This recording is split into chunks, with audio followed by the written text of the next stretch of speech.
dans l'exploitation illégale de nos ressources naturelles. Ces actes, qui constituent une violation flagrante de notre souveraineté, ont des conséquences humanitaires désastreuses.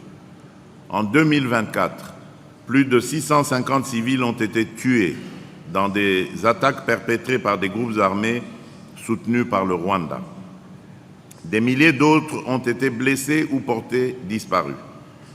La crise des déplacés internes s'est aggravée avec plus de 6 millions de personnes contraintes de quitter leur foyer et vivant dans des conditions précaires dans des camps surpeuplés.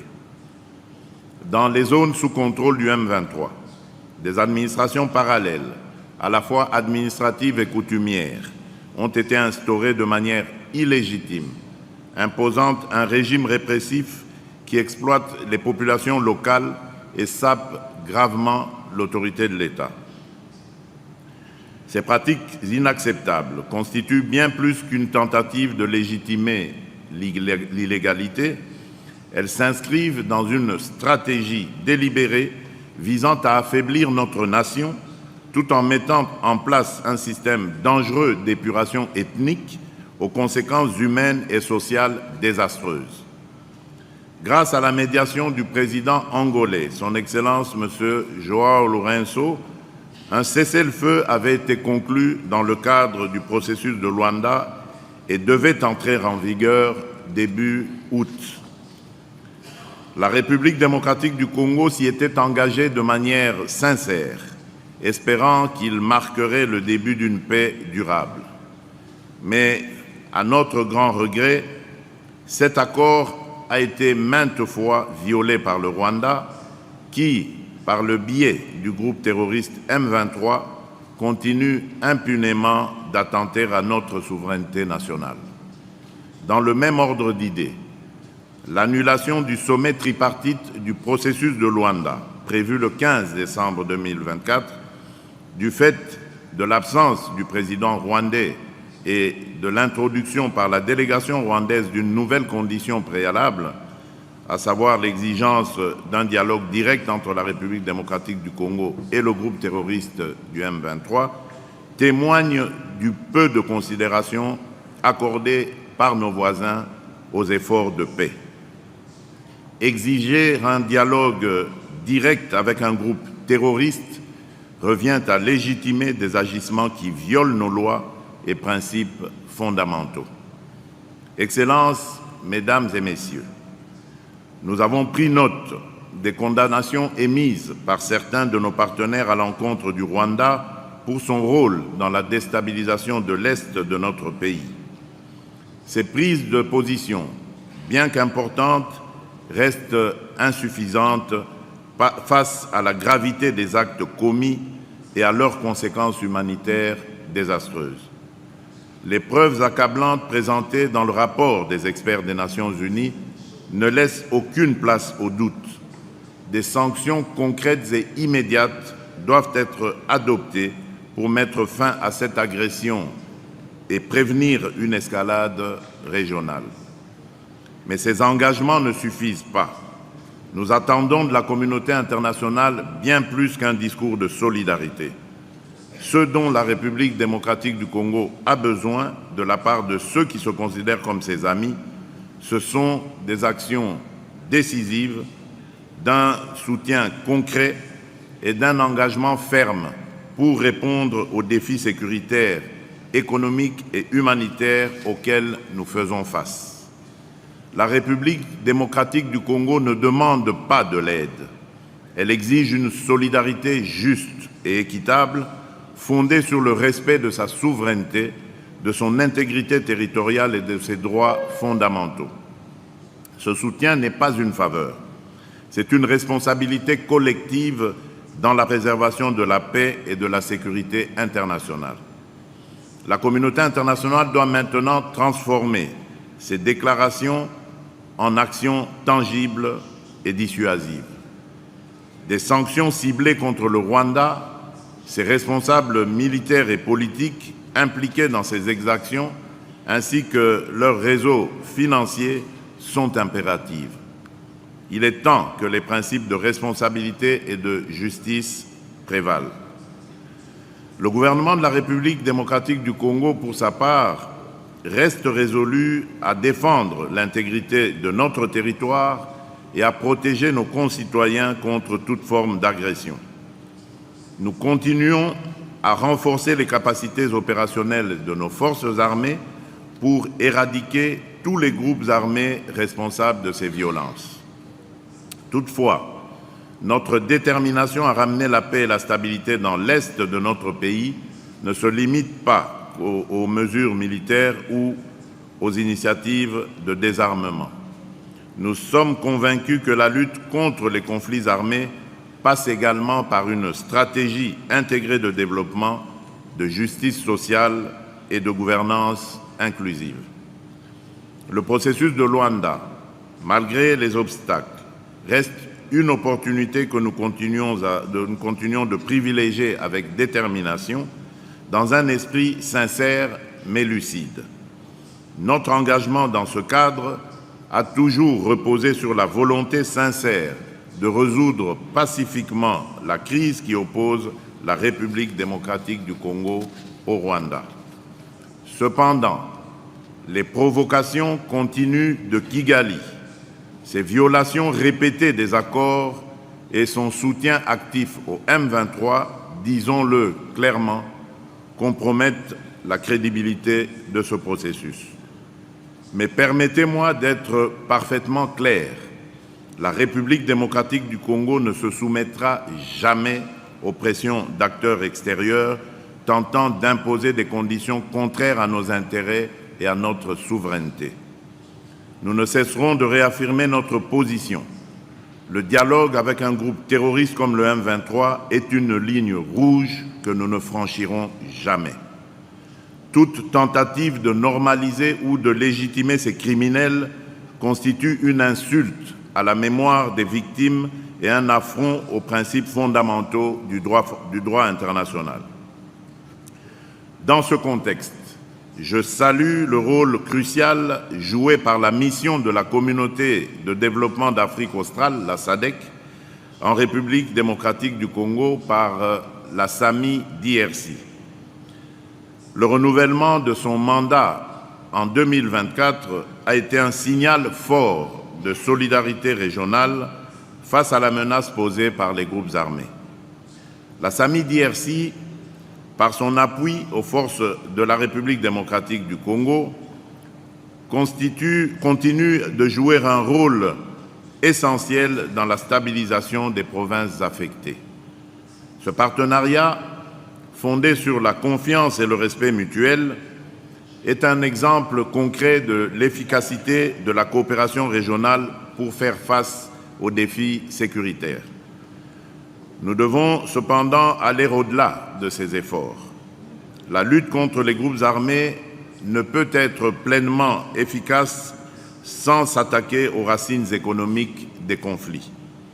L'exploitation illégale de nos ressources naturelles, en particulier les minerais stratégiques tels que le coltan et l'or, alimente ces violences et profite à des réseaux criminels transnationaux.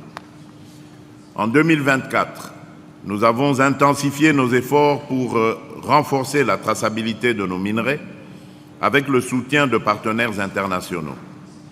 Nous avons également entamé des discussions pour la mise en œuvre de mécanismes de transparence et de certification pour garantir que les richesses de notre pays bénéficient aux Congolais et non à des acteurs extérieurs.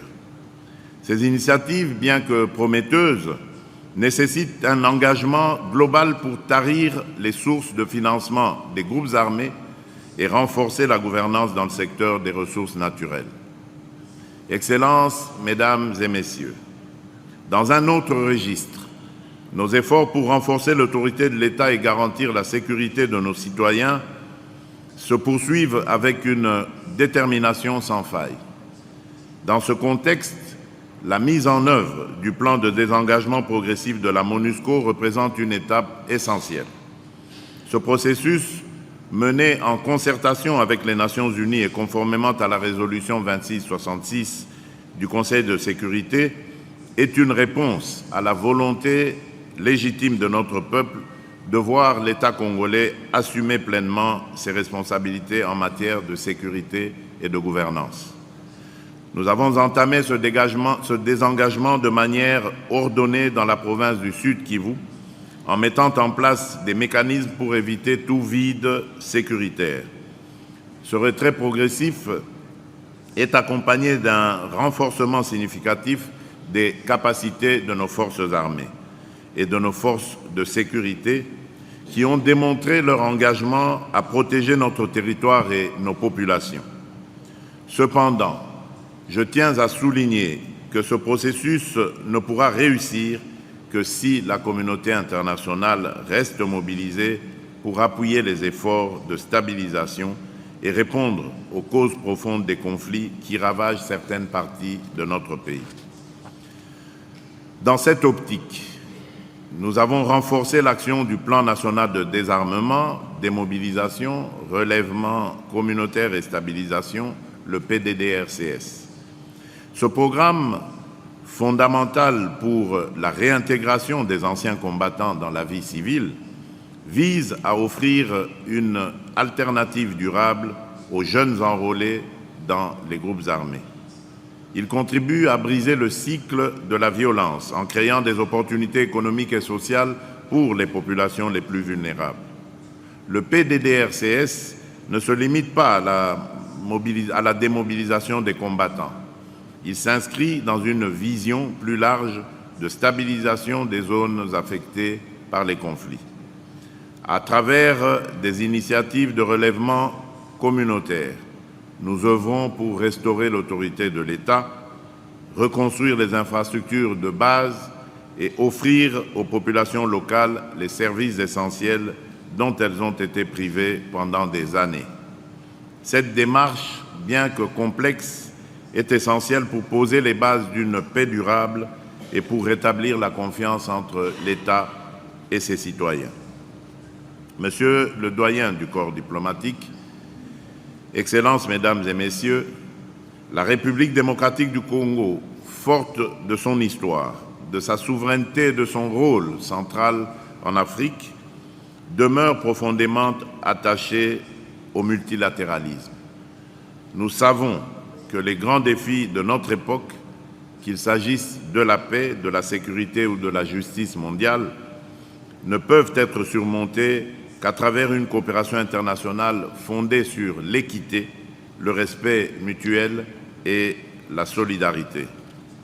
En 2024, notre pays a démontré sa capacité à jouer un rôle de premier plan sur la scène internationale. Au sein du Conseil de paix et de sécurité de l'Union africaine, nous avons travaillé avec détermination pour répondre aux crises régionales en défendant une approche africaine aux enjeux de paix et de sécurité. Nous avons agi avec responsabilité et conviction, non seulement pour défendre les intérêts de notre continent, mais aussi pour affirmer l'urgence de solutions africaines face aux défis africains. Notre engagement s'est également illustré par le rôle médiateur qui a été confié à la République démocratique du Congo par la Communauté économique des États d'Afrique centrale, la CEEAC, dans la transition politique en République du Tchad. Ce mandat que nous avons assumé avec honneur et responsabilité reflète la confiance de nos pairs dans notre capacité à promouvoir le dialogue et à soutenir des processus inclusifs et apaisés. À travers cette médiation, nous avons œuvré pour instaurer un climat de confiance entre les parties prenantes et pour poser les bases d'une transition politique stable et durable, essentielle pour la paix et la sécurité en Afrique centrale. Ce rôle de médiateur, sous l'égide de la Communauté économique des États d'Afrique centrale, illustre également la volonté de la République démocratique du Congo de renforcer les mécanismes régionaux de gestion des crises et de contribuer activement à la stabilité du continent. Nous croyons fermement que la paix en Afrique doit être le fruit d'une mûre coopération entre Africains, soutenue par des institutions régionales fortes et crédibles. Parallèlement, notre siège au Conseil des droits de l'homme des Nations Unies nous a permis de défendre nos aspirations en matière de protection et de promotion des droits humains. Nous avons porté avec fierté la voix de notre pays et de notre continent pour affirmer que la dignité humaine doit rester au cœur des priorités mondiales.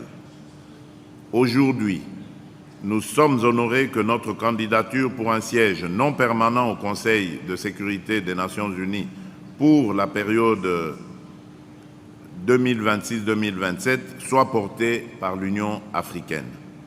Ce soutien témoigne de la confiance de nos pairs africains en notre capacité à représenter non seulement les intérêts de la République démocratique du Congo, mais aussi ceux de tout le continent dans les discussions sur la paix et la sécurité mondiale.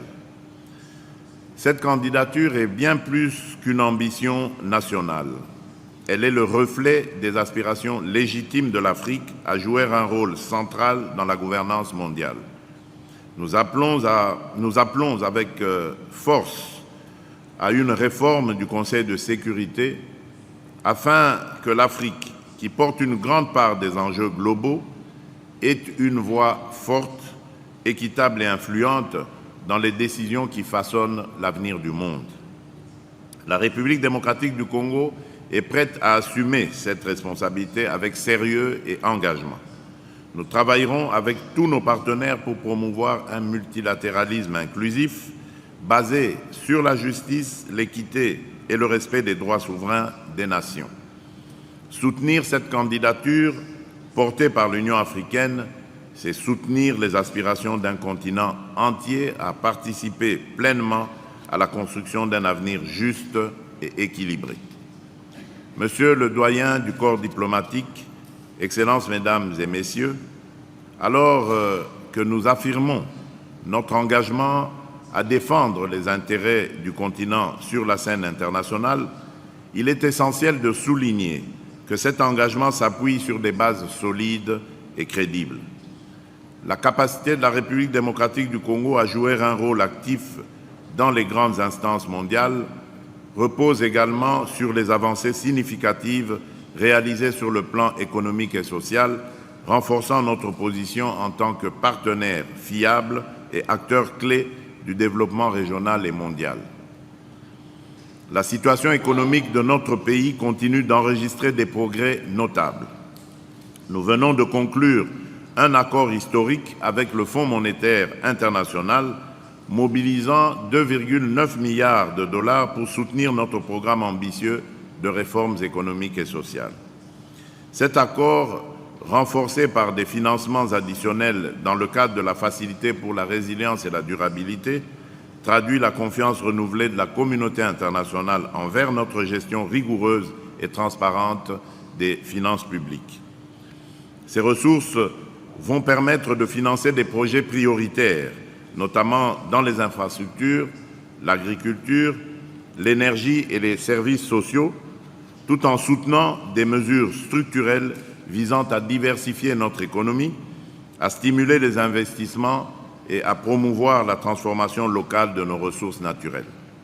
La question de la gouvernance et de l'environnement des affaires demeure essentielle et vitale, et j'ai déjà engagé le gouvernement à y travailler âprement pour que ces projets ne souffrent pas d'inexécution et ou du non-aboutissement. Excellences, Mesdames et Messieurs, lors de la COP 29 à Bakou, le monde espérait des décisions audacieuses pour mobiliser des moyens financiers significatifs en faveur de l'action climatique. Ces engagements étaient essentiels pour soutenir les nombreux pays vulnérables, frappés de plein fouet par la crise climatique et accablés par le poids d'une dette économique écrasante. Hélas, force est de constater que nous avons collectivement manqué l'occasion de faire de cette COP la réussite qu'elle aurait dû être face à l'urgence climatique. Les résultats obtenus sont loin de répondre à la gravité de la situation et aux attentes des citoyens du monde qui ne cessent d'exhorter la communauté internationale à assumer ses responsabilités. Il est impératif, lors des prochaines échéances internationales, de hisser notre ambition à la hauteur des défis. Face à cette urgence, la République démocratique du Congo se positionne résolument comme un pays solution à l'avant-garde de la lutte contre le changement climatique. Nous réaffirmons notre détermination à jouer un rôle de premier plan pour impulser un véritable changement et promouvoir des solutions durables au service de la planète et des générations futures. La République démocratique du Congo, en tant que deuxième poumon écologique de la planète, grâce aux forêts du bassin du Congo, joue un rôle central dans la lutte mondiale contre le changement climatique. Nous assumons cette responsabilité avec sérieux, mais rappelons qu'elle doit être partagée de manière juste et équitable. C'est tout à la fois une question d'efficacité et de justice. Nous affirmons avec conviction que les efforts de préservation de l'environnement ne doivent pas se faire au détriment du développement de nos populations. Nous appelons à des partenariats équitables, basés sur une rétribution adéquate pour les services inestimables que nos écosystèmes rendent à l'humanité. Dans cette optique, le lancement du couloir vert Kivu-Kinshasa reflète notre vision d'un développement durable et inclusif. Ce projet, couvrant plusieurs provinces, transforme les zones affectées par les conflits en pôles de croissance économique et de préservation environnementale. En impliquant activement les communautés locales, notamment les jeunes et les femmes, nous créons des opportunités concrètes tout en réduisant les tensions liées à l'accès aux ressources naturelles. Le couloir vert va bien au-delà d'une initiative environnementale. Il apporte une réponse globale aux défis économiques, sociaux et sécuritaires de notre pays. Ce projet générera des emplois axés sur l'agriculture durable, la restauration des écosystèmes et l'écotourisme et offre une alternative tangible à l'économie de guerre dans cette partie de notre pays.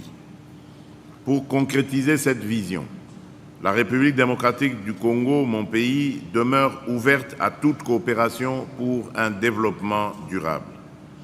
Ainsi, près de 500 000 km² de forêts primaires seront protégées et l'évolution d'un corridor stratégique sera facilitée par le développement socio-économique et la valorisation durable des ressources naturelles au profit des communautés locales. Nous lançons aujourd'hui un appel à d'autres partenaires pour rejoindre cet effort collectif. Ce projet, au-delà de ses bénéfices pour la République démocratique du Congo, représente une contribution essentielle à la lutte mondiale contre le changement climatique. Monsieur le doyen du corps diplomatique, Excellences, Mesdames et Messieurs, vos pays et vos organisations ont été des partenaires précieux dans les avancées économiques, sociales et humaines que j'ai eu l'honneur de partager avec mes compatriotes lors de mon discours sur l'état de la nation le 11 décembre 2024. Votre soutien a été un levier essentiel dans notre quête de progrès et de transformation. Nous restons pleinement engagés à mener à bien les réformes institutionnelles annoncées et nécessaires pour assurer des fondements solides de notre nation aux générations futures. L'objectif est clair: renforcer la transparence et améliorer l'efficacité de nos services publics afin de mieux servir chaque Congolais et de consolider la confiance de notre peuple dans ces institutions. L'éducation et la formation professionnelle demeurent au cœur de nos priorités car nos jeunes constituent la force vive et l'avenir de notre nation. Nous développons des programmes spécifiques pour encourager l'entrepreneuriat et l'innovation, en leur offrant les moyens de contribuer activement au développement de notre pays. Parallèlement, nous intensifions nos efforts pour industrialiser et transformer localement nos ressources naturelles afin de générer des emplois durables et de consolider les fondations d'une économie résiliente. La sécurité, le bien-être de nos concitoyens et le rayonnement de notre pays sur la scène internationale, telles seront les priorités de notre action en 2025. Enfin, je compte sur chacun de vous, représentants de vos États et organisations, pour être les ambassadeurs de la République démocratique du Congo auprès de vos gouvernements et institutions. Portez avec fierté le message d'un pays en plein dynamisme, ouvert au monde et déterminé à bâtir un avenir prospère.